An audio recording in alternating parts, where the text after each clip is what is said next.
Yes, hello everyone. At ngayong araw na ito ay magluluto tayo ng maruya. So itong ating small business will help us. So ito ay masarap. Alam po sa mga naka-experience na kumain ng maruya. So enjoy and watch this.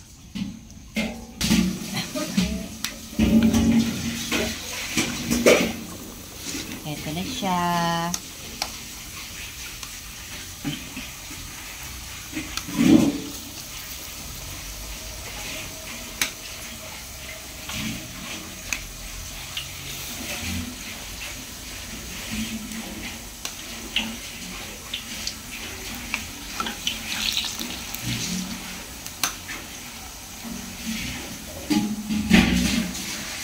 Maruya.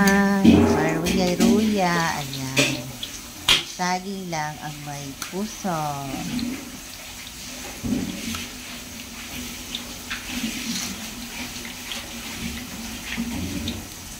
Kita niyo naman, diba? Simple lang siyang gawin.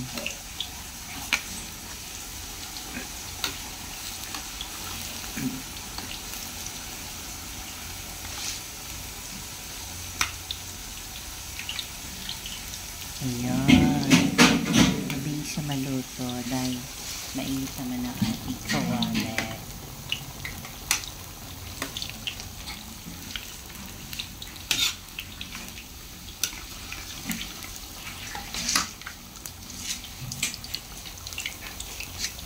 Diba? Wow na wow. Sarap.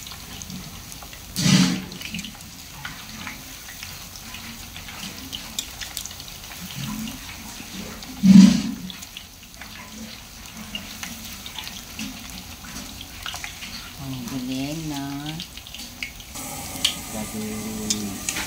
Naliligaw mo siguro doon. Pagkakatipon. Yun yung mga yung iimbitahan. Yung nawawala sa pagkakatipon.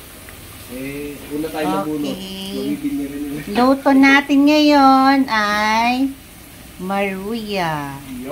So, pwede na siya. Gusto mo ba din? Tumadyanit. Aba yan? Yun pala pangalan. Kahapon naman tutulog sa salamin eh. Okay. Oh, matidinig dito sa video ko. Ako Okay.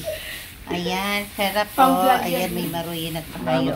Sarap yung maruya ni Brad doon. Sabi ko, huwag ka mainit marinig dito. Kulit. Ikat mo na lang. Ayan, diba? Oh. Ang galing. Sarap. Yan ang kanyang business ha. Parang may naamoy akong